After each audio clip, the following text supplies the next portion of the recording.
Pues si tienen alguna situación con la guía, alguna pregunta, pues lo compartimos, ¿les parece? Sí, señora. Porque pronto alguno tiene alguna duda de la próxima entrega. Ah, bueno, también aprovecho para decirles que los trabajos que han hecho súper buenos. Ya todo está calificado. Muy buenos los trabajos.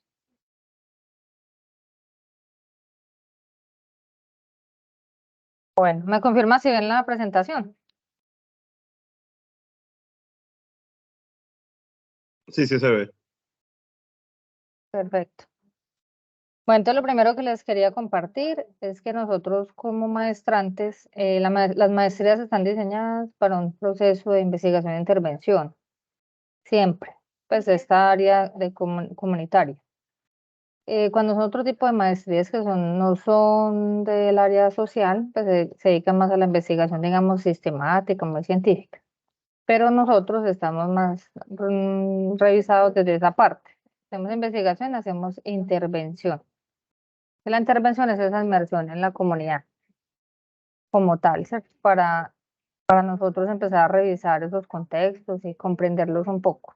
Pues realmente cuando uno empieza a hacer esos procesos de investigación e intervención en comunidades, hace muchos años se hablaba de la objetividad investigativa, pero eso ya se revalió, porque se rebató, porque o sea, no podemos ser objetivos totalmente.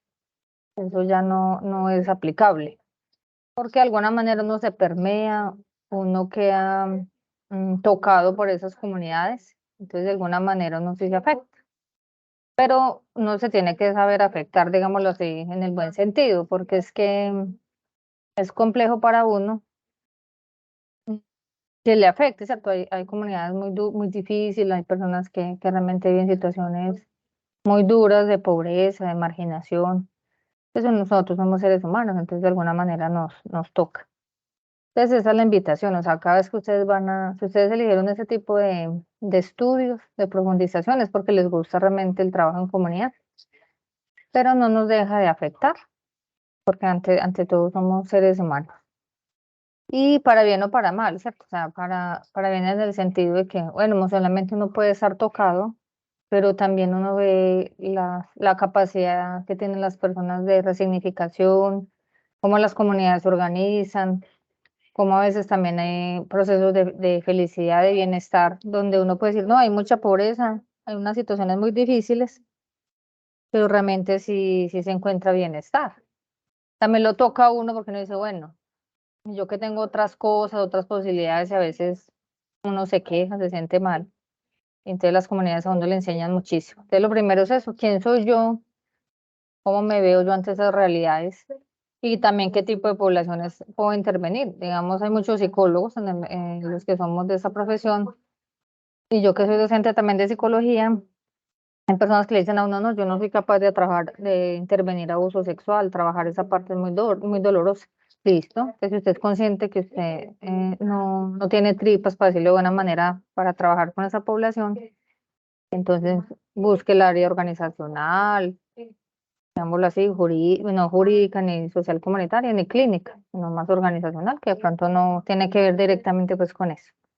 Entonces, lo mismo pasa en las comunidades, hay comunidades que son más difíciles que otras, hay poblaciones que están permeadas por múltiples problemáticas, pero podemos hacer mucho, ¿cierto? Tampoco tenemos que hacer una inmersión profunda, sino que nosotros también podemos hacer alianzas, buscar redes de apoyo, entonces sí podemos generar eso. Aquí les quiero traer los procesos de aprendizaje y cómo nosotros cuando hacemos inmersión en comunidades tenemos unos procesos de observación. Y ahorita les voy a compartir, yo hice una investigación con las comunidades indígenas, los Embera, en los resguardos del municipio de Río Sucio, en Caldas. En ese departamento se ubican el 21% de la población Embera en el país. Entonces yo estuve ya en una inmersión mucho tiempo, así un año, pero pues iba, volvía. Allá son tres resguardos, unos más lejos que otros. Y yo pude hacer todo ese ejercicio de segundo orden, ¿cierto? Porque yo hice primero es primer orden, es donde nosotros vamos a hacer las entrevistas directamente con esa población, con la comunidad como tal, o sea, esos actores fundamentales es donde uno va y revisa, eso se llama aprendizaje, observación de primer orden. El segundo orden es mi propia observación, o sea, como que yo me salgo de ese rol de investigadora, de ese rol de profesional, digámoslo así, y me veo yo misma, o sea, qué pasó conmigo en ese espacio, en esa interacción, es como me observo a mí misma en esos ejercicios y qué pasó con uno después de esa experiencia. Entonces yo desde esa perspectiva metodológica hice un escrito y hice una publicación. Y las de tercer orden es como cuando uno ya tiene un par, uno profundiza en esos ejercicios y usted puede hablar con un par académico y verlo o desde una teoría también, o sea, ya hay una tercera fuente que ya me revisa a mí y me revisa el contexto in situ, ¿cierto? El primer ejercicio como tal. Entonces la invitación es que siempre hagamos ejercicios de segundo orden para que ustedes también se revisen como personas, como profesionales, que tenemos que hacer siempre pensamientos muy críticos y también mirarse a uno, ¿cierto? O sea, cuál es mi perspectiva, mi postura hasta ese momento, cómo es mi pensamiento, de qué teoría epistemológica yo abordo, a quién más tengo que leer para uno empezar a trabajar. Entonces aquí les traigo un poco el texto, eso es extraído pues de mi artículo, que fue todo un ejercicio autoetnográfico desde la fenomenología, en la cual yo desde esa metodología de segundo orden observé qué pasó conmigo en esas experiencias con Luz en Vera, donde yo participé en muchas ceremonias, entrevisté a muchos médicos tradicionales y evidencié de la mano todo lo que ellos llaman la Pachamama, los guardianes del territorio.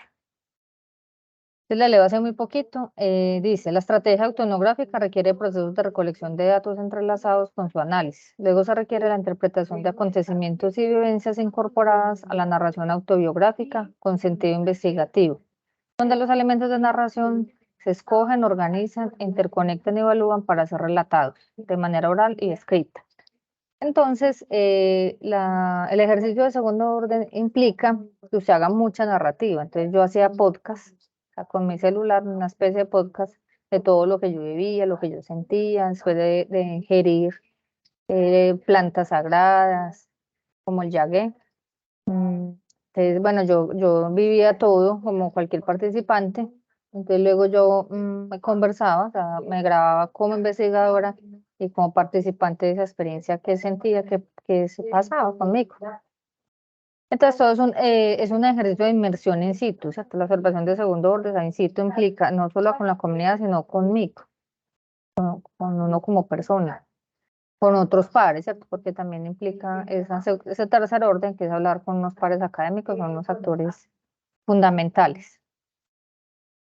Entonces, ¿qué pasa en esa inmersión? ¿Cómo uno empieza a mirar ese modus vivendi de esas comunidades? ¿Cómo yo empiezo a demarcar y reconocer esos símbolos, esas representaciones socioculturales? Entonces es empezar a hacer todo un ejercicio personal de qué es lo que uno tiene que hacer. Bueno, entonces la observación de segundo orden, uno de los principales autores es Luhmann. Entonces él nos dice que hay que observar como observador, o sea, yo me miro a mí misma en ese ejercicio y debo empezar a comprender cómo soy yo como investigadora, como profesional en intervención, qué cualidades tengo, qué competencias, es uno mismo retarse y empezar a desarrollar otro tipo de habilidades, porque a veces le pasan a uno muchas cosas en comunidad que uno dice, ay, yo no soy capaz de hacer eso, o yo cómo pude gestionar tantas cosas, o cómo me puedo enfrentar a esta situación tan difícil, porque a veces hay enfrentamientos con otras personas, con grupos al margen de la ley, con pandillas, ciertas situaciones difíciles. Uno dice, bueno, ¿yo cómo logré meter? Porque a veces le dicen a uno, ay, ¿usted cómo se metió a esa comunidad? ¿Cómo logró irse por allá? Eso es muy peligroso.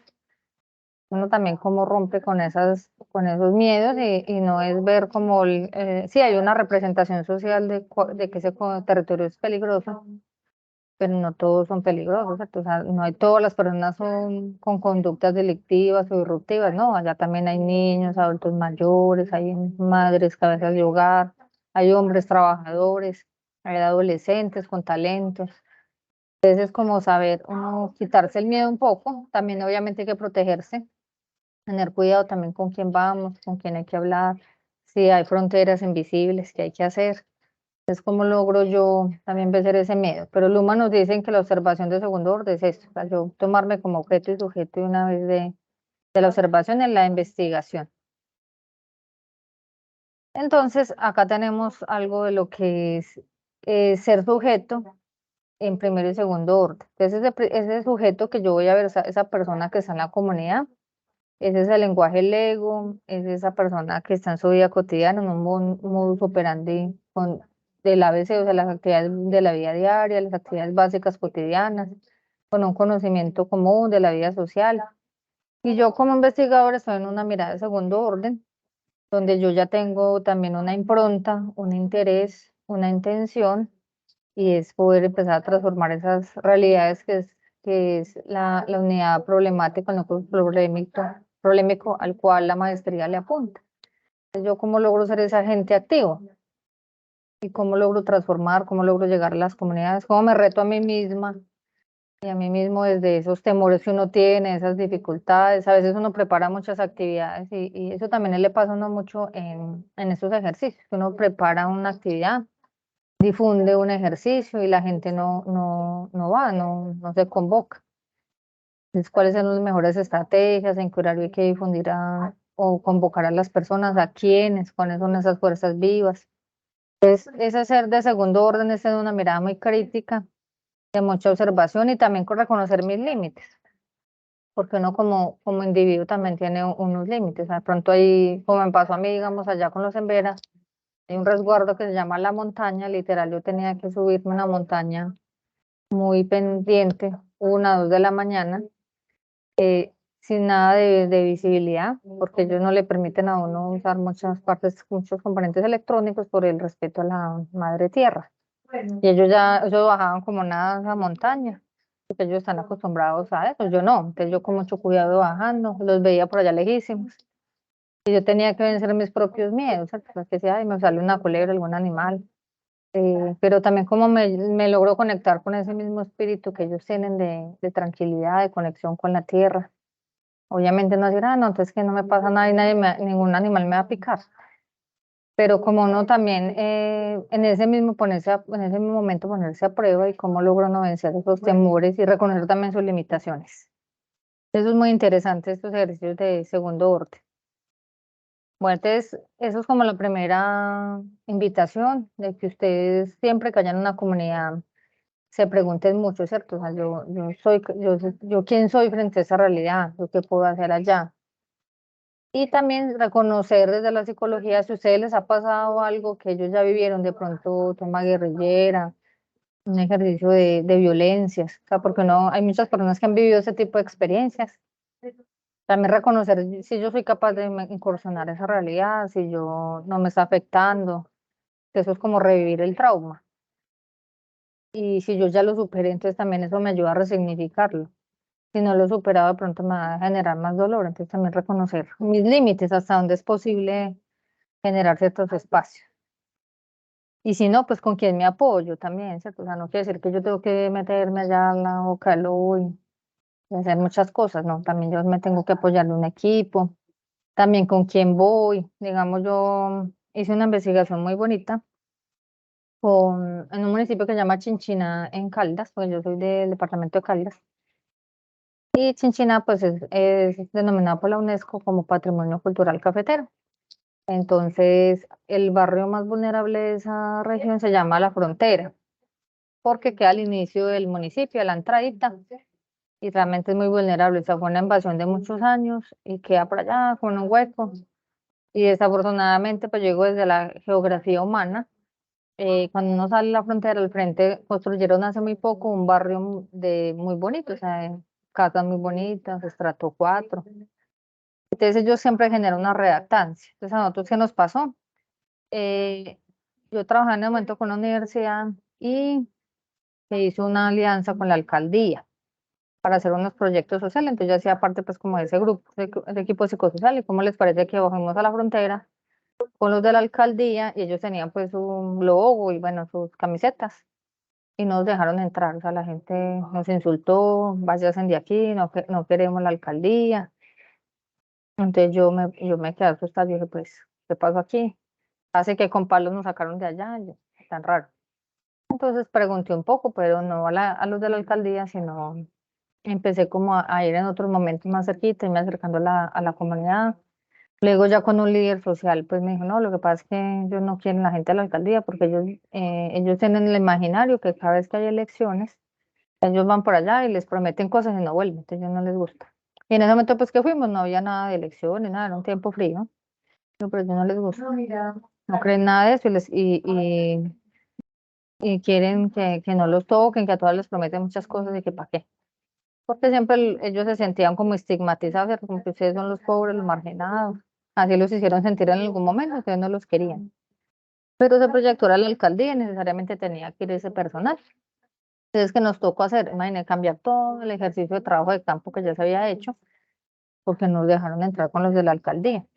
Entonces nos tocó quitarnos esas camisetas, casi que cambiar las facciones, adaptarnos un poco al contexto, empezar a hacer primero unas reuniones con los líderes aparte, decirle, mire, yo no soy de la alcaldía, yo soy de otra universidad, me interesa es apoyar o reconocer que necesitan ustedes, escucharlos, no vengo a prometer absolutamente nada, yo no puedo prometer nada. Entonces la gente poco a poco se fue dando y si vieras después ya las personas se entregaron, nos pedían que fuéramos, fuimos se fue a jugar. Hicimos fue puros juegos con los niños. Allá había una biblioteca que casi no lo utilizaban, entonces pudimos aprovechar esos espacios. Entonces fue muy bonito. Entonces mire que a veces uno programa muchos ejercicios y uno dice, bueno, no se puede hacer siempre todo lo que uno planea porque siempre con las comunidades hay un principio de incertidumbre. No todo le va a salir a usted como usted lo planeó. Van a pasar muchas cosas, pero los procesos deben seguir. A veces uno tiene unos objetivos una forma, o sea, la teoría dice muchas cosas, pero recuerden que la realidad desborda la teoría. Entonces uno llega con técnicas, como ahorita vamos a conversar de algunas, pero a veces esas no son otras que uno dice, me sirvió más hacer un sancocho aquí con la gente y así charlamos, y hicimos una cartografía así que alrededor del sancocho, digámoslo de alguna manera. Entonces cuando usted llega a una comunidad, siempre hay que hacerse muchas preguntas. Las primeras preguntas es que usted del escritorio, digámoslo así, desde la comodidad de su casa, debe saber qué requiere ese territorio, qué es eso, ese territorio, quién es esa población. Entonces, hacer esas preguntas. ¿Qué poblaciones habitan allá? El DANE me puede dar a mí mucha información, cuántos niños hay, cuántas mujeres, de qué viven, cuáles son esas prácticas culturales, que eso es supremamente importante. Cómo voy vestida, porque eso también puede reñir, o sea, que de pronto yo no, si hay mucha comunidad afro, yo no me puedo ir con trenzas, ustedes saben que hay una cultura identitaria, entonces yo no me podría poner a hacer buenas trenzas porque eso es muy de esa comunidad es afro. ¿Cuáles son sus principales problemáticas y sobre todo la accesibilidad? O sea, cómo llego allá, a qué hora llego, quién me acompaña, cómo ingreso. Digamos, a mí con los resguardos tuve que pedir en cada resguardo permisos con 3 meses de anticipación a los gobernadores. Y, y pasó la pandemia, imagínense, yo ya tenía los permisos y ellos me dejaban entrar algunas fechas. Y eso porque unos estudiantes que yo tenía en la universidad que yo trabajaba, ellos eran de ese resguardo y uno era médico tradicional, entonces puede entrar más fácil, porque no lo dejan entrar a cualquiera.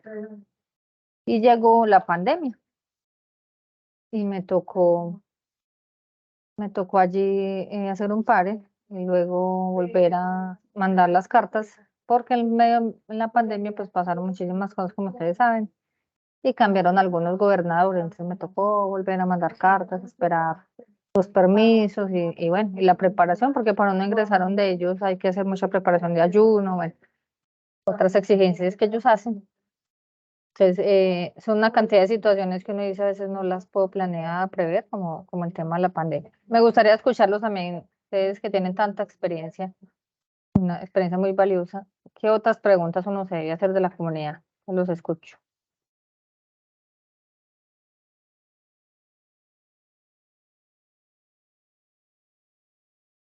Más tendremos que preguntarnos. Pues uno Hola, siempre, digamos, lo que busca o plantea es mencionar todo lo que tiene que ver con sistemas de creencia, ¿no? Porque de alguna manera cada sistema cultural tiene como todo ese proceso de donde uno viene, pero donde uno se encuentra. Entonces, para mí principalmente, además de lo que se ha mencionado, podrías sumarle a eso. Excelente, muchas gracias. Muy bueno ese aporte, porque digamos hay comunidades que también yo he observado mucho que son muy cristianas, o hay muchas sectas cristianas, entonces uno tiene que ser muy cuidadoso. Digamos, a mí me pasó con los Embera, que yo no sabía, cuando yo llegué a uno de los gobernadores y donde uno de los principales médicos tradicionales, me preguntaron, ¿se le trajo el vino? Y yo ya había preguntado qué ofrendas tenía que llevar. Pues entre ellos tenía que dar una plata y una semilla, pero no me dijeron del vino. Entonces me dijo, no, si usted no trae ese tal vino, y era un vino y una marca, sí, porque es una práctica sociocultural y una creencia que ellos tienen para hacer algo que se llama armonizaciones. Yo le dije, no, no traje el vino, yo no sé. Entonces me tocó devolverme, imagínate, yo ya estaba ya muy cerca, me tocó devolverme, porque pues eso es por allá en montaña, yo no conseguía nada, entonces me tocó volverme, ir hasta el municipio, comprar el vino que ellos me pedían, que es de marca Sansón, y devolverme y volver a entregarlo. Entonces imagínense. Entonces esas creencias son muy importantes, ¿cierto? De pronto uno puede llevar un crucifijo, una medallita de una virgen X, y eso puede molestarle a las comunidades, porque si son comunidades cristianas, ellos no creen en la Virgen. Entonces, es mi creencia, pero es que yo ingresé a su territorio. De alguna manera eso choca. O de pronto alguna camiseta que en inglés diga algo o tenga un símbolo X, eso les puede afectar. Entonces uno tiene que ser muy cuidadoso como de todas esas cosas. Ojalá camiseta sin, ¿cierto? Sin símbolos de nada. También mira la ropa, si uno se va mucho de ropa negra, dirán que uno quién sabe qué, algunos tatuajes, entonces uno tiene que hacer mucha observación de primer orden, reconociendo muy bien qué son esas comunidades. Muy bien. Entonces vamos a empezar a revisar que los territorios, los espacios, los entornos, pues tienen unos procesos, unas dinámicas muy particulares de ellos. Entonces lo primero es su espacialidad, que son todos esos lugares, ¿cierto? Todo lo que es la parte de física como tal, todos esos paisajes. Entonces nosotros también tenemos que saber reconocer cómo llegamos hasta allá, cómo logramos incursionar, digamos, de territorios donde a mí me ha tocado, que solo ahí sale un bus a las 4 de la tarde. También trabajé con minería, haciendo investigación, digamos, solo salía a las 4 y a las 8 de la mañana. Pues si yo no tenía tiempo y no preveía eso, pues no podía llegar al territorio. Y allá lo tenía que esperar una persona y caminar a otra parte. Entonces uno tiene que darse cuenta como de todo eso. Digamos con los embera, para yo poder entrar al territorio, pues hay que hacer unos rituales. De la armonización, uno tiene que tomarse ese vino y escupir, hacer unas oraciones. Ellos le enseñan a uno. Es lo que decía el compañero, esas prácticas ritualísticas y culturales, creencias, yo las tengo que hacer. Ah, que yo no creo en eso. Ahí no me vale que yo crea o no crea. Yo incursioné en su territorio, yo tengo que ser muy respetuosa y hacer lo que, ¿cierto? Como dice el refrán, donde fueras, haz lo que vieras. Entonces nos toca hacer como esto. Todos los territorios tienen todos sus ejercicios, esas dimensiones, ¿cierto? La parte sociológica, ambiental, la antropología, que es toda esa parte sociocultural, las creencias como tal, su parte económica, cómo se comunican, cómo se relacionan y se interactúan. Hay unos lenguajes que llamamos el lenguaje en brujo, el metalenguaje, unos lenguajes que tienen los territorios, cómo se nombran. Es importante reconocer eso. También lo que nos decían los compañeros, toda esa parte de representaciones sociales, o sea, qué imaginarios tienen ellos, así como yo les compartía de la frontera, que ellos se sentían muy marginados, que se tenían excluidos, entonces siempre generaban unas barreras. Y con el mismo nombre de la frontera ellos ponían ese límite para que nadie ingresara. Entonces, ¿cómo se nombra? Y cómo también podemos, eso fue el ejercicio que yo hice con las investigaciones, cómo esa frontera, rompemos fronteras. Nosotros le decimos, mire, el hecho de que ustedes nos dejen entrar acá, están rompiendo fronteras, están abriendo esas puertas. Aquí, y ustedes son dueños de este espacio, ustedes verán a quién le abren sus puertas, que nadie puede ingresar aquí incursionar así de un momento a otro, no, tiene que haber un objetivo. Entonces, ellos les quedó eso muy claro porque fue mucho trabajo con los niños, con los adultos. Nosotros también les explicamos, si ustedes no abren esas fronteras, también las ayudas son importantes, también dejen entrar aquí la cultura, el deporte, porque la alcaldía tenía muchos, allá hay demasiados niños, como muchas comunidades vulnerables que los niños pues abundan. Entonces, y los niños estaban muy desprotegidos en esa parte educativa y cultural, entonces la idea era hacer unas bibliotecas itinerantes, todo un ejercicio lúdico, deportivo. Entonces ellos ya empezaron como a comprender que no solo es ir a pedirles el voto, sino que realmente nos interesa como comunidad, nos interesa sus necesidades y sobre todo los niños y los adultos mayores son los más vulnerables. ¿Qué emociones también se marcan en los contextos? Entonces, ¿cuáles son sus procesos identitarios? ¿Cuáles son sus símbolos? Ustedes pueden ver que, como ahorita vamos a ver, del territorio, ahí el territorio se expresa con el arte, hay murales, ¿qué dicen esos murales? ¿Cuáles son esos dibujos? Entonces, ahí podemos leer mucho de ese territorio. Entonces aquí vamos así muy rápidamente a revisar algunos conceptos, como lo es la territorialidad, es esa relación que establecen los individuos con su territorio, ¿cierto? Con ese espacio. Y eso genera el proceso identitario, el arraigo, eso es tan importante. Entonces es esa relación que donde yo construí mi espacio, que me lo siento mío, y ese colectivo, o sea, es de todos. Y tenemos nuestros límites y respetamos. Y como si a mí se me meten a mi casa, me dejan la basura y el vecino, yo voy a protestar porque es que, qué pena, pero es que este es mi espacio. Eso lo llamamos territorialidad. Está la territorialización, en el cual un espacio geográfico se transforma en un territorio con significados culturales, sociales y políticos. O sea, nosotros tenemos una Colombia o en un mismo municipio, hablemos de la costa, digamos, no. Es como usted puede ver en Cartagena la parte, digamos, turística, pero hay una parte que tiene pobreza, entonces hay una parte oculta. Es un mismo territorio, es un mismo espacio construido, pero ¿qué vivencias hay en esa parte turística de Cartagena? ¿Y cuál es la otra realidad? Qué otra realidad existe? ¿Qué otras vivencias? ¿Cómo ese mismo espacio se transforma? Y hay otras problemáticas muy diferentes sabiendo que es el mismo espacio, el mismo entorno. Eso lo llamamos territorialización. Pues mire qué interesante. Aquí sí quiero que conversemos. El territorio es un objeto de estudio de intención pedagógica. Es el territorio en sí, per se, es un texto. Entonces, me gustaría escucharlos ustedes que leen de esta imagen. ¿Qué pueden leer allí? De esas casas, de esos ladrillos. ¿Qué podemos leer? Espacio.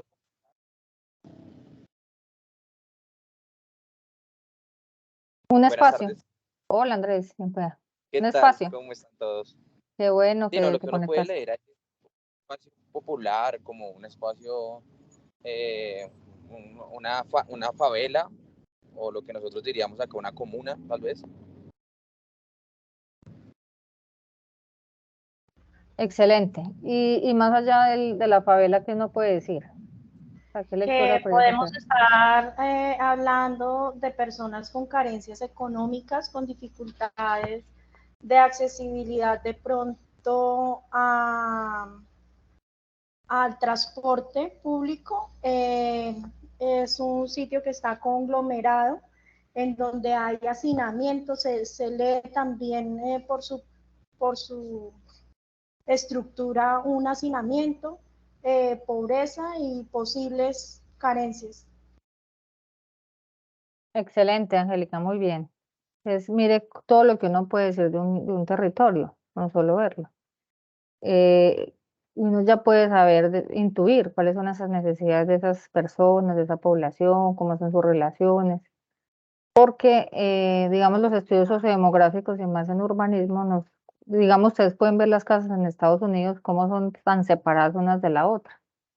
Pero en estos espacios, a pesar de que haya hacinamiento y pobreza, digamos, ahorita que llegan las fiestas decembrinas, ¿qué pasa con estas familias? ¿Cierto? Hay unión, hay alegría, entre todos tratan de adornar, de hacer que el sancocho unidos. En esos territorios que yo he habitado y que he ido a hacer investigaciones, o sea, uno ve las calles como las pintan de colores, de Papá Noel, ponen también serpentinas entre calles, pero se va a un barrio, digamos, que tiene un mayor estrato y es solo. Pero en un diciembre no hay nadie. Entonces uno también hace otra lectura. O sea, que hay mucha carencia material, pero hay de pronto una riqueza en esos recursos de interacción y social, o sea, toda esa parte emocional y representativa, aquí hay mucha riqueza, mientras que el contrario, en el otro barrio, de pronto hay mucha riqueza física, material, de pronto no hay esa unión, hay esa carencia emocional y de representación. Entonces, muchas gracias, Angélica y Andrés, por compartir. Entonces, mire, el territorio también tiene una expresión de muchas formas. Aquí simplemente traje unos murales, pero ¿cómo se expresa un territorio? La parte del arte y demás. ¿Ustedes qué más podrían decir? ¿Cómo se expresa eso? ¿Cómo lo leemos desde la expresión? No, que prácticamente cada área o cada población tiene como sus simbolismos. Entonces también cuando uno identifica cosas como el dibujo, el arte y demás, puede tener una concepción más o menos de cómo se están produciendo esas dinámicas dentro de la población. Excelente. Y no hay nada mejor que utilizar el arte para hacer procesos de intervención, sobre todo con jóvenes. Digamos, yo tuve la oportunidad de trabajar con un programa de desarrollo social con la alcaldía. Allá le oí la palabra ley de Manizales y era una comuna muy vulnerable en mi municipio. Y los jóvenes los pudimos atraer porque los jóvenes eran consumidores de sustancias psicoactivas. También expendían muchas sustancias en los parques y la idea era recuperar esos espacios. Entonces logramos hacer todo un ejercicio con el arte y la música. Nos unimos con la Casa de la Cultura y, y los murales para ellos son una expresión bellísima. Entonces, ¿cómo exprésase? Primero, entonces, este mural, pero es conversado, o sea, porque no es, escriba lo que quieran, no, o sea, hacemos bocetos, hacemos un ejercicio democrático, cuál es el boceto que más nos gusta, qué nos representa, es que eso es lo más importante. De pronto aquí hay unas mariposas, pero eso tiene que ser, como decía André Felipe, cada dibujo tiene que ser que lo represente realmente a esa población, porque para uno será esto metamorfosis y lo representará o alguien quiso plasmarlo, pero si cuando hacemos ejercicios de murales, sobre todo con jóvenes, tiene que ser todo un ejercicio de cartografía, de talleres creativos, de narrativas, de conocer toda esa historia y cómo podemos obtener esa representación, lo plasmamos en un mural y cómo hacemos todo un trabajo bellísimo narrativo de intervención allí con hechos. Listo, Andrés. Sí. Primero, Lady, alzó la manito, te escuchamos, Lady. Profe, que me parece muy interesante lo que dice porque es verdad, pues uno llega a un territorio y hace una primera lectura desde afuera, ¿cierto? Pero cuando uno llega como a adentrarse a las lógicas territoriales, también aprende a encuadrar un poco más ese simbolismo. Y por ejemplo, desde las estéticas comunitarias que se trabaja mucho el tema de murales, también son prácticas de resistencia. Qué linda esa frase, me encanta. Las prácticas de resistencia, genial. Y eso es todo ese legado que nos dejó Pablo Freire. Hay que trabajarlo muchísimo. Sí, como esas lógicas territoriales también nos permiten decir, bueno, aquí estamos, somos nosotros, y esto nos representa, y también no estamos de acuerdo con ciertas normas, con ciertas imposiciones, sobre todo muy desde el Estado. Y también eso a toda hora decir, no es cierto, que somos los vulnerables, los marginados, no, ¿cierto? Porque siempre se vamos a llegar con esa mirada, ustedes son los pobres, los que están por allá, marginados, no. O sea, son una población que viven con unas carencias, como decía Angélica, muy bien, hay unas carencias físicas, pero hay unas riquezas en otros recursos. André Felipe, te escucho, te escuchamos. Gracias, sí, pues tal cual como lo estaba diciendo Lady, iba más o menos por ahí mi comentario. También esto que nos muestra o nos deja como entrevista es también la manifestación de estas comunidades, ¿no? De estos pequeños grupos poblacionales que también marcan, por decirlo así, como de una manera sus territorios, ¿no? Como pasa acá en Bogotá, ¿sí? Cosa que he visto que en algunas ciudades de Latinoamérica similares es muy especial lo que pasa acá en Bogotá, porque vemos que están rayadas o están este tipo de expresiones artísticas, o más bien, bueno, no sé si artísticas, porque algunas no parecen, más bien culturales, digamos. Lo que nos dejan de entrevisto es eso, ¿no? Como esa separación del espacio, del territorio, como esto es mío, ¿no? Eso puede pasar entre tribus como los barristas, entre tribus como los raperos, entre diferentes tribus como, bueno, he visto ahora también pues mucho tema de resistencia también social representada en el muralismo o en esto, ¿no? Entonces también chévere lo que tú dices de que se maneja como desde que se maneja una perspectiva como un poco más comunitaria, como de embellecer el espacio, como lo que aparece ahí en la foto. A mí me parece que eso es como lo que está llamado a que sea una ciudad, ¿sí? Pero muchas veces no es la realidad. La realidad es como lo manifiesta Lady, una expresión de resistencia, ¿no? Y una manera como de rebeldía o de mostrar a la gente también su inconformismo con ciertas situaciones o marcar su territorio. Y pues bueno, también pasa eso, ¿no? Como lo vemos en nuestra ciudad. Excelente. Entonces, con nosotros vamos a hacer reconocimiento de contexto, es eso, o sea, como investigadores, no, debemos llegar como sin esos prejuicios, como limpiarnos a la mente y decir, bueno, voy a observar, porque el ejercicio de observación y reconocimiento del territorio es un buen tiempo, que eso fue lo que yo hice, digamos, con los Embera, porque yo nunca había tenido esa experiencia. Yo primero me fui sin ninguna expectativa, observé, caminé, pregunté, me reí, preguntaba cosas, ¿esto qué es? Observaba, tomaba fotos, pues con permisos, hacía registros, narrativas, un buen tiempo, porque una vez va como preparándose, no, entonces yo voy a hacer esa cartografía, voy a hacer esta entrevista, voy a hacer estos talleres con la gente, y no, lo que yo le decía, uno se encuentra con otra cantidad de realidades, porque son nuestros propios imaginarios, nuestras propias representaciones que uno tiene.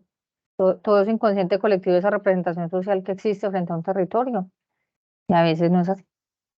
No se lleva grandes sorpresas. ¿Lady iba a decir algo más o dejó la manito levantada? No, profe, ya bajé la manito. Ah, listo. ¿Y André Felipe también o vas a decir algo más? Sí, no, ya bajo la manita también. Ah, listo. Gracias. Es muy interesante, sobre todo, empezar a reconocer esto. Todo ese territorio como arte. Bueno, tenemos el territorio como interacción. O sea, cómo son esos vínculos, esas relaciones, esas interacciones entre los grupos. Hay territorios donde, como ahorita compartía, hay fuerzas invisibles, hay pandillas que son muy fuertes y unas se pelean contra otras, entonces hay fronteras invisibles. O lo que nos decía Andrés, ¿cierto? Hay unas subculturas que también empiezan a permear allí las relaciones y que uno dice, no, o no podemos salir hasta ciertas horas, o digamos, la cancha o algunos espacios deportivos que se supone que es para el deporte para los niños y los jóvenes. No es posible llegar a accesar allí porque están los que consumen sustancias psicoactivas o donde está la prostitución. Entonces, ese espacio no está aprovechado. Entonces, ¿cómo son esos ejercicios de interacción? Lo que ahorita les comentaba yo de las fiestas decembrinas. Entonces, el territorio es un espacio muy enriquecido en esos ejercicios de interacción. ¿Cuántas dinámicas se gestan? ¿Quién es el líder social? ¿Cómo lo eligieron? ¿Quién es la persona? Digamos, hay gente, yo en territorios me he dado cuenta que me parece muy bonito. Hay un líder, ¿cierto? Como un líder social. Pero a veces la gente le copia más a la señora de la tienda o la señora que vende las arepas. Esa es la clave, esa es la que se le informa todo, le explica todo, la gente le tiene más confianza. La líder es como para otras cosas, pero la que es clave de ese espacio es de pronto la señora de las arepas, porque lleva todo el mundo, todo el tiempo ahí, está en un punto estratégico donde todo el mundo la conoce, es una señora muy querida. Entonces uno tiene que empezar a observar eso. Entonces, ¿a quién me tengo que ganar o reconocer o aprender? A la señora, de la que me ayudara a mí, para poder uno comprender esas medidas dinámicas. Entonces, uno a veces cuando va a hacer trabajos de intervención o proyectos sociales en espacios territoriales, porque hay proyectos de comunas, desde el mismo proyecto de desarrollo territorial, entonces uno le dice, no, hay que conectarse con tal líder, tal líder, tal persona. O sea, cuando son proyectos ya estructurados, uno le dice, vaya y se comunica con tal persona. Y uno va, y ese sí es, pero como yo les digo, el que le copian es a la señora de las arepas. Porque listo, convocamos a la gente con el líder, pero le llegan a uno 3 o 4 personas nomás, y uno dice, tan raro.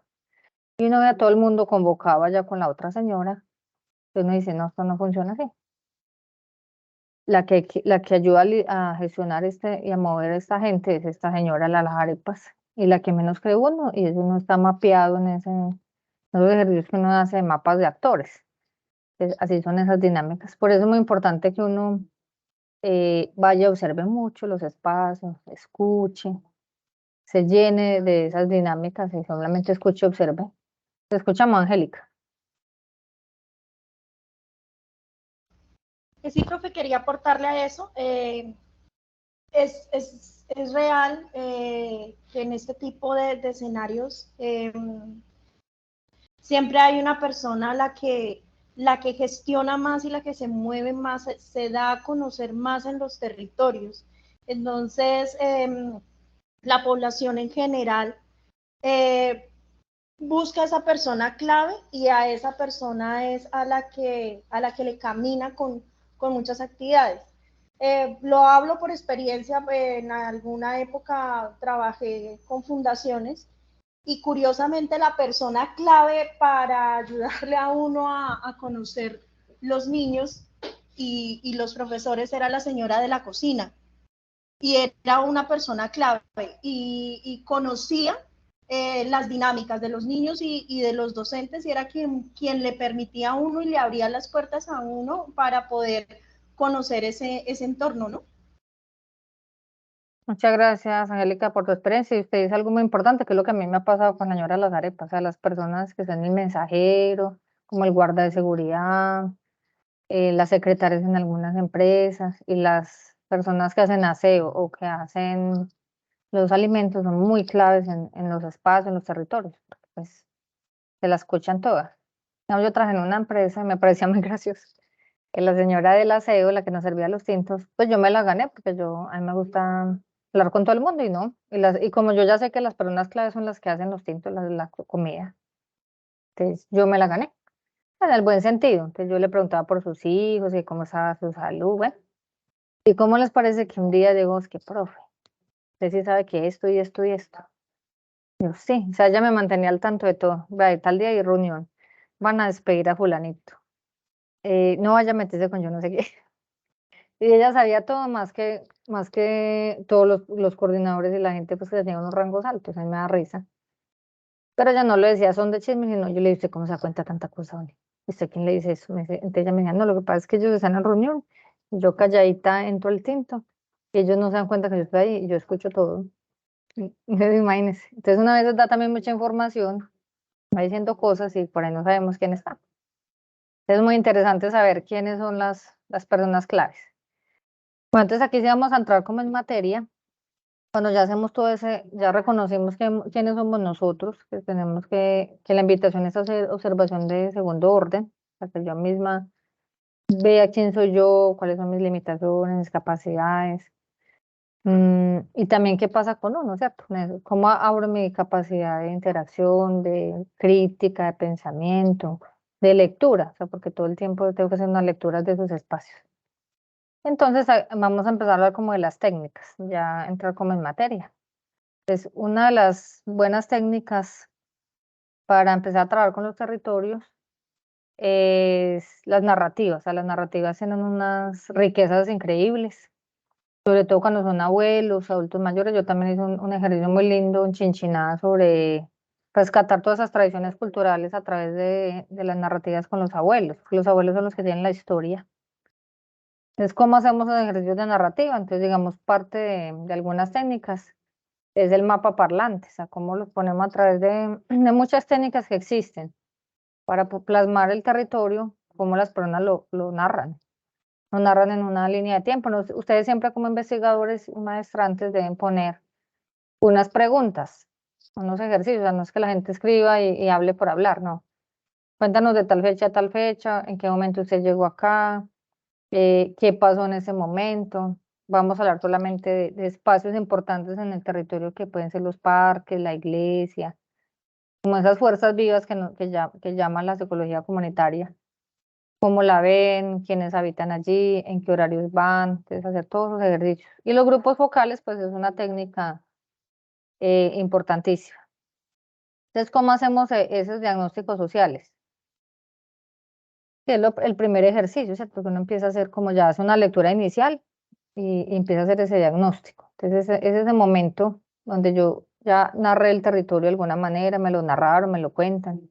Lo que podemos hacer esos ejercicios primero son prediagnóstico, como esa narrativa, uno va reconociendo algunos elementos y luego ya entramos más como en profundidad en materia. Entonces, el diagnóstico social ustedes lo saben muy bien, es un ejercicio fundamental, muy amplio, sistemático, en el cual yo voy a empezar a reconocer ese territorio como tal, hacer ya un análisis más profundo, a identificar esas problemáticas. Ya el diagnóstico implica esas fuerzas vivas, esas personas clave, los actores fundamentales allí, incluye todos los que hemos hablado. Entonces, realmente contextualizar ese espacio, entonces que uno se venga con toda esa información y no ya pueda planear, bueno, ahorita sí voy a hacer mis técnicas, voy a empezar a ir al territorio, porque también parte del diagnóstico es que eso no lo dicen los libros, no lo dicen las teorías, pero usted tiene que saber a qué horas también ir. O sea, no siempre si la señora clave, como decía Angélica, la señora que hacía la comida, ella tendrá un horario. Por ahí a las 5 o 4 de la tarde ya no la vamos a encontrar. Entonces, ¿en qué horario puedo ir que esté esa persona clave? ¿Quién me acompaña? ¿Cómo voy vestida? ¿Qué lenguaje tengo que utilizar? Entonces, todo eso hace parte de esas observaciones que uno hace, que usted las escribe, y una vez hasta le toca como aprenderse esa narrativa, digamos, las propias del contexto, como nos hablaba muy bien André Felipe. Cada territorio tiene sus propios lenguajes, es lo que llamamos metalenguaje. Muy importante también cuando usted ya se viene como con toda esa información, usted dice, bueno, los ejercicios de territorio siempre tienen que ser empírico, teórico, ¿cierto? Entonces, como ir, hago evolución y también desde mi escritorio, porque ahora muchos años se hacía todos los proyectos sociales desde el escritorio, desde unas ideas que tenía alguien en la cabeza. Entonces, bueno, eso es lo que hay que hacer allá en ese espacio. Entonces, no, ahorita ya hay que ir, reconocer, identificar, vengo y planeo, pero siempre recuerden que el ejercicio y la importancia de los territorios es que ellos mismos se empoderen de todo lo que deben hacer, de que ellos sean los partícipes fundamentales y los protagonistas en todos los proyectos que intervenimos y que ellos sean los que se empoderen y salgan todas esas soluciones de ellos mismos.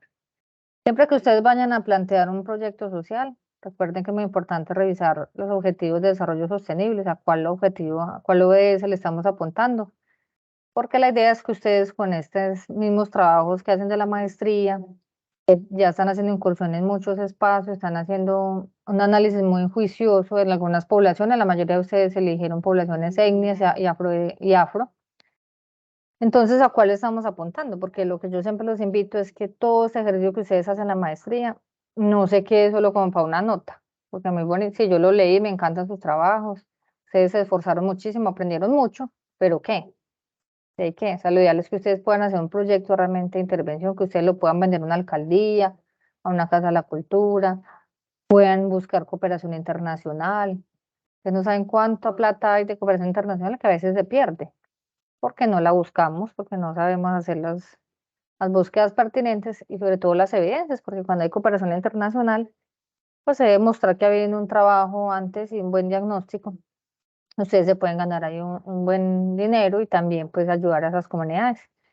Siempre también tenemos que revisar el plan de desarrollo territorial, eso es muy importante. O sea, cada municipio tiene su plan de desarrollo, leérnoslo muy juicioso, qué es lo que le están apuntando, porque pues ustedes saben que estos proyectos de desarrollo territorial son un ejercicio de investigación muy profundo, o sea, que hacen todo el Estado, con compañía del DANE, Colciencias y PNUD, para poder aportarle al desarrollo de esos espacios, de esos contextos. Entonces es todo un proyecto investigativo que tenemos que leerlo. Si a usted le interesa, así sea la población diferente, sea afro, sea etnia, pero sea en un territorio, ellos le cobijan ese plan de desarrollo territorial, entonces así sea la etnia que ya tienen sus propias políticas, se lo saben muy bien, pero igual están en un macrosistema que también lo rige el Estado. Es muy importante que revisen eso. Bueno, les traigo acá que ustedes ya lo conocen muy bien, que el método de la cartografía social es como el método por excelencia. Es el método por excelencia para uno poder trabajar en intervención con comunidades. De la cartografía nos da toda una gran riqueza, tiene muchísimas herramientas para que ustedes puedan recoger del territorio todo lo que necesitamos, ¿cierto? Hacer toda una cantidad de ejercicios y de mapas. Entonces, esta es como la técnica por excelencia para trabajar e intervenir los territorios. Como ustedes saben muy bien, las cartografías tienen muchos mapas. Aquí solo les traje 3, pero hay la cantidad de mapas que ustedes quieran hacer. Inclusive ahorita los nuevos autores están hablando de mapas y categorías sensibles, categorías poéticas. Digamos, ese autor, que en ese momento no recuerdo, el que hace la cartografía con fotos, él solo se dedica a las escuelas, a los tableros, solo le toma foto a los tableros y él patentó esa categoría sensible. Cómo el tablero sobrevive a pasar de la guerra, de las violencias, del dolor. Entonces ahí pone frases y la educación persiste. Son ejercicios muy bonitos que los mismos investigadores van, digamos, patentando, bueno, o posicionando esas categorías emergentes muy interesantes. Entonces tenemos estos mapas, el mapa ecosistémico poblacional, el temporoespacial y el temático. Entonces el temporoespacial es que hagamos con las comunidades una línea de tiempo. Y nosotros como investigadores y maestrantes y los intervinientes de esos espacios somos los que les decimos a la comunidad, porque nosotros ya tenemos de base la historia, ya conocemos el plan de desarrollo territorial, ya sabemos qué pasa en ese territorio. Ahorita necesitamos una cosa es que yo lo lea desde un periódico, desde una investigación, pero yo ya hablarlo y escucharlo de las propias voces de las personas, muy diferente. Entonces ustedes le van a decir, bueno, vamos a hacer aquí un ejercicio de línea de tiempo de los 3 años y 5 años a la fecha. Lo podemos hacer de muchas maneras, con dibujos, con ejercicios reciclables, narran, pero siempre los mapas tienen que estar visibles, porque ustedes recuerden que esta es una información muy valiosa para que ustedes después hagan su investigación. Entonces, este se trata de una línea de tiempo. El siguiente mapa es el ecosistema poblacional de relaciones territoriales, es muy importante, es cómo las mismas poblaciones observan esa relación, o sea, con esas fuerzas vivas, esos actores claves, ellos cómo hacen esos vínculos y siempre tiene que estar el Estado allí, porque pues el territorio tiene que tener un líder social, un comunero, más allá hay un alcalde, un personero, bueno, siempre hay un ejercicio administrativo o el que está cerca está la Albasalú, el colegio, entonces siempre hay que ver cómo son esas relaciones con esa parte del territorio y con la parte del Estado administrativo. Entonces ahí hacemos todas esas relaciones e interacciones. Este es el mapa ecosistémico poblacional. Tenemos el mapa temático, que es el que uno más ya trabaja, que es el de hacer todas esas problemáticas y planificaciones concretas que ustedes ya hicieron también el árbol de problemas. Hicieron también otro mapa, es el correlacional que ustedes hicieron, pues lo hicieron más en cuadro comparativo y de alguna manera eso es un mapa entre Filipinas, los que están haciendo historia, entre Filipinas y Colombia. Entonces, como eso es un mapa de árbol de problemas, ¿sabe? De alguna manera comparando un mapa correlacional de estas problemáticas de un país a otro, yo cómo puedo identificar algunas similitudes para aplicarlas en un país. Digamos lo que hizo Colombia con el programa de Familias en Acción, que eso es Chile Solidario, de familias solidarias. Se lo copió y se lo trajo tal cual de Chile. No hizo las adaptaciones pertinentes, pero bueno, esos son los ejercicios correlacionales. Ese es el que más trabajamos. Y hay muchos ejercicios, lluvias de ideas, en que focalicemos ciertos ejercicios focalizados de que, bueno, aquí falta un puente, falta eso, pero siempre más allá del puente, aunque falta el parque, es como esa infraestructura, ese objeto en sí, lo necesitamos para hacer esas interrelaciones y ese desarrollo con la comunidad. Entonces aquí ustedes se pueden deleitar. Para hacer también recopilación de información, entonces siempre utilizamos entrevistas, grupos focales, podemos hacer encuestas, todo lo que es el diario de campo, la observación participante y no participante, y recuerden siempre la observación de segundo orden, siempre el primer orden en el primer registro que yo hago, ya de segundo orden, y de tercer orden cuando uno ya termina todo su proceso de intervención y uno dice, bueno, ¿qué entendí? O sea, ¿qué pasó con lo empírico? ¿Cómo lo contrasto con lo teórico? ¿Cómo lo converso con la parte administrativa del Estado, la política pública el ODS, o sea, cómo hago todas esas interacciones. Todo ese mapeo comunitario, o sea, cómo ve la misma comunidad, eso es muy lindo de la representación social como tal. La comunidad, cómo ve su territorio, cuál es su arraigo, cómo se ve su proceso identitario. Es recordar que también podemos hacer muchos mapas de actores, de esas fuerzas vivas, aquí hay uno de ellos, este es un mapa de interacción con actores primarios y secundarios. Acá tenemos el stakeholders, que es los grupos de interés, que ya este es más administrativo, o sea, cómo empiezan de pronto está presencia del SENA, la policía, Advasalud, a todas esas fuerzas ya más del Estado, que son los grupos de interés o stakeholders, como qué tienen que ver ahí, qué implicancia tiene en el territorio. Y este ya sería un mapa de actores más local, ¿cierto? Cómo está de pronto la señora de los tintos, la de las arepas, la que vende allí, el celador, cómo se llaman, dónde viven. Entonces ese puede ser un mapa que ustedes mismos hagan, que lo tracen ustedes mismos, y uno va observando esas interrelaciones. Y también los invito, como ahorita yo les compartía, a que ustedes hagan mucho ejercicio de diario de campo tipo podcast, como lo hice yo, que mire que me sirvió muchísimo para publicar el último artículo dentro de, pues, de esa investigación grande que yo hice. Y como ustedes al inicio de una observación inicial de primer orden, después de segundo orden, ustedes van tomando sus noticas, van haciendo sus... Uno dirá, no, pero yo qué voy a escribir eso, no, escríbalo. ¿Qué piensa, qué siente, qué observaciones? Se dice, bueno, ¿cómo en su diario de campo pone una nota empírica, o sea, un registro de la vida común? ¿Y cómo lo puedo contrastar con un autor que a ustedes les gusta? O una reflexión, entonces, ¿cómo voy contrastando? Y ahí pueden salir proyectos de investigación, sus artículos, pueden salir, sacar un blog, un portal, pueden hacer muchas entrevistas.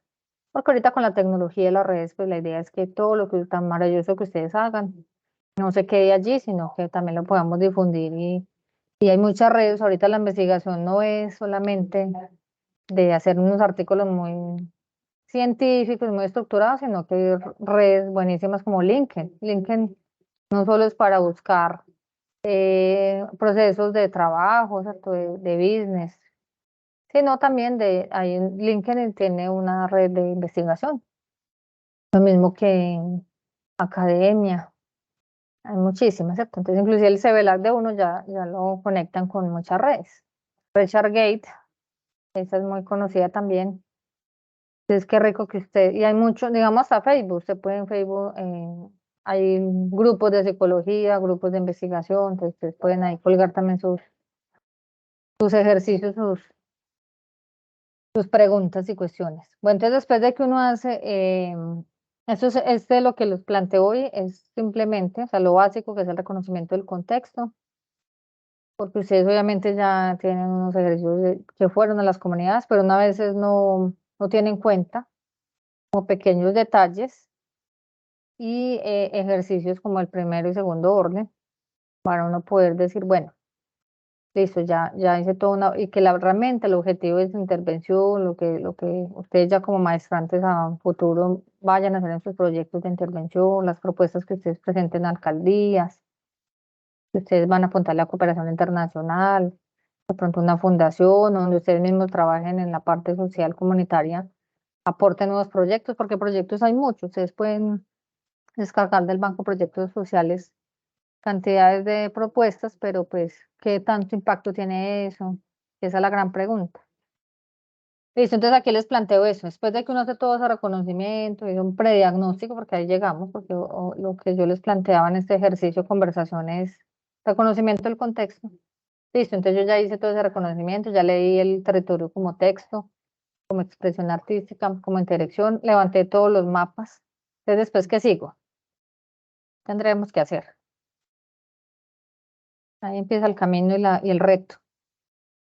Ya los escucho.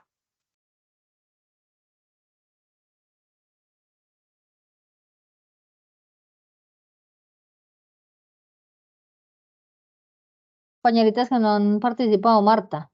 Hola, Marta. Hasta Rocío. ¿Cómo nos seguimos preparando? seguimos trabajando con comunidades. Marta, Doris. Hola, Marta. Hola, buenas noches para todos y todas. Profesora, buenas noches. Pues básicamente conociéndolos, o sea, es muy importante, pues digamos, todo lo que tú nos estás hablando, pero pues digamos que todo se basa en el conocimiento de la población, de las comunidades, en la interacción que uno puede tener pues con ellos.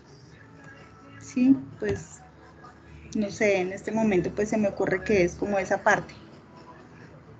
Muy bien, muchas gracias. Entonces, es muy importante lo que tú dices de los vínculos, o sea, cómo realmente a mí me aceptan, me reconocen en esa comunidad para poder empezar a hacer todo un trabajo de intervención.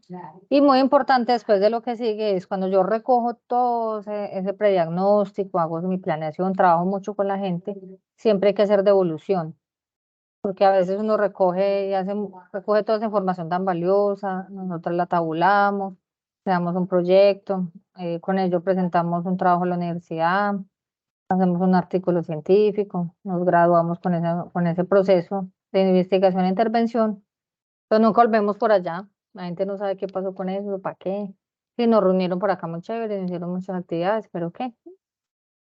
Entonces, eso es muy importante, o sea, siempre hacer la devolución a las comunidades, eso es lo que nos dice algo Martín Barossa, todos esos autores tan valiosos.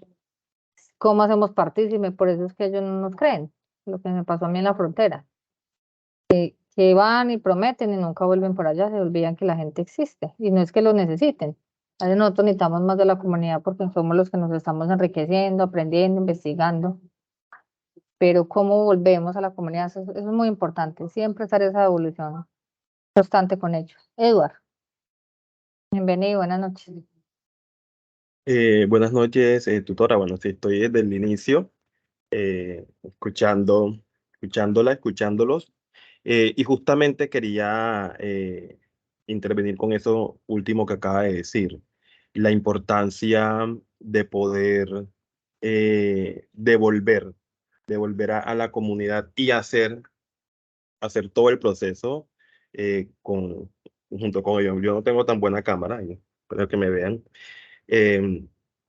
Hacer todo el proceso constantemente con ellos. Uno como psicólogo y más en este contexto de psicología comunitaria, recordar pues que uno es un agente externo, no somos parte activa de la comunidad, y que tampoco lo sabemos todo, ¿no? Llegamos a aportar un conocimiento, pero que finalmente lo que vamos es a creería yo, a condensar un conocimiento que es propio de la comunidad, porque si bien es cierto, llegamos a evidenciar cosas que quizás muchas veces ellos no logran poder conceptualizar o poder estructurar, pero que siempre han sabido cuáles son las realidades y cuáles son las situaciones propias de su contexto, las necesidades, decía una profe,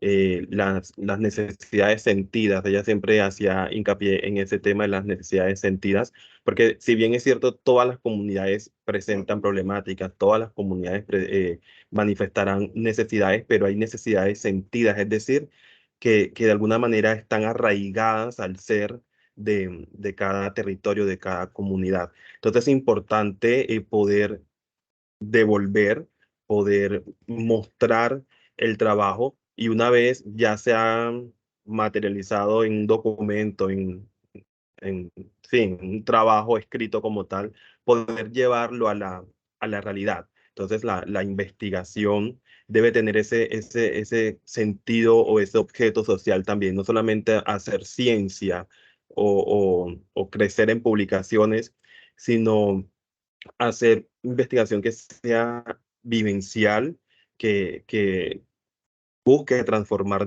verdaderamente los espacios a los que llegamos, invadimos, porque pues no somos parte llegamos a involucrarnos con ellos, pero qué bueno es que llevemos o antes de iniciar tengamos la conciencia de poder ir nuevamente a mostrar todo el proceso y saber qué más podemos hacer a partir de ese conocimiento recogido. Muchas gracias. Excelente tus aportes, muchas gracias. Súper. Sí, eso me encanta lo que tú dices del proceso sensible, porque también hay las necesidades sentidas y expresadas, porque hay gente que lo siente pero lo deja allí, entonces por eso es tan importante. Nosotros somos, de pronto a veces, que hay una expresión por ahí que dice, somos la voz de lo que ellos que no tienen voz, o que no tienen dónde escuchar, quien los escucha. Es muy valioso. Siempre recordar también eso, que somos esos voceros, que nosotros tenemos a veces las oportunidades de ir a expresar esas necesidades sentidas en otros espacios como el Estado. Y qué rico que ellos realmente se sientan sentidos y escuchados. Lady. Bueno, yo quería retomar un poco lo que decía el compañero Eduard y que desde el rol, por ejemplo, del psicólogo comunitario, precisamente, digamos que el acercamiento con la comunidad es muy diferente y por eso hay que seguir fortaleciendo también ese diálogo horizontal, ¿cierto? Que finalmente es un proceso en el que somos catalizadores, en el que facilitamos unas herramientas, pero también estamos con la apertura de todo ese saber popular, porque finalmente se convierte en un diálogo de saberes, ¿cierto? Entonces, esa retroalimentación también en la investigación no es solo de aquí para allá, sino también desde la misma comunidad y todo lo que podemos aprender y digamos que también nos invita a preguntarnos y a replantear ese rol en cada acercamiento. Súper, muchas gracias. Yo les quería pedir, por favor, también se pueden abrir las cámaras un momentico para que nos tomemos la fotica. Hablando aquí de la interacción y del arte. Es que también nosotros también somos una población. Es que chévere que nos tomemos la fotico. Eso. Muchas gracias. Entonces la idea es que también el próximo encuentro, que yo los estaré invitando porque a veces pasan situaciones como la que me pasó, yo les tenía planteado pues para el viernes. Y aquí hubo un despliegue, una cantidad de situaciones académicas, digamos, que no me fue posible convocarlos antes, pero bueno, me pasé unos días poquitas. Muchas gracias por la comprensión, te los estaré convocando nuevamente para que trabajemos lo que es todo lo que es la psicología de la liberación. Ahí sí, pues ya quedarnos como en algo muy epistemológico, más de disertación, porque es muy rico que nos enriquezcamos con ustedes, ¿verdad? Con todos los saberes que ustedes tienen. Ah, espera que se me perdió, no he tomado la foto. Una compañerita aquí y se me fue. Pero eso, Marta. Gracias. Un momentico que ya la voy a tomar. Sonrían.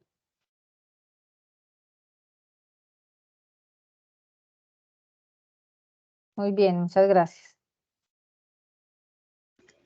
Muchas Profe, gracias. Sí, señora. de pronto nos podemos quedar un momentico para ver si nos puede Sí. resolver algunas duditas de la guía. Sí, con mucho gusto. Y también ustedes me están recordando como tenemos el chat, que eso es muy chévere, con el WhatsApp, cuando se esté acercando lo de la sistematización, porque sí me gustaría que nos encontráramos y como volver a precisar, que les quede bien claro esa parte de la sistematización. ¿Listo? Sí, entonces yo me quedo con Lady, es Lady, ¿cierto? Sí, señora. Eso, bien pueden Y nos conmigo, quedamos. profe. Sí, claro, las Estamos que necesiten con mucho como gusto. Lady, sí. Perfecto. Y las demás, muchas gracias. Espero les haya gustado, hacer un poquito acá de reconocimiento de que, ¿cierto? De lo que nos implica trabajar en comunidad. Y muchas gracias por su participación, por esos aportes tan valiosos, porque así aprendemos todo. Muchas gracias. Una feliz noche. Voy entonces dejar aquí de grabar. Muchas gracias. Gracias.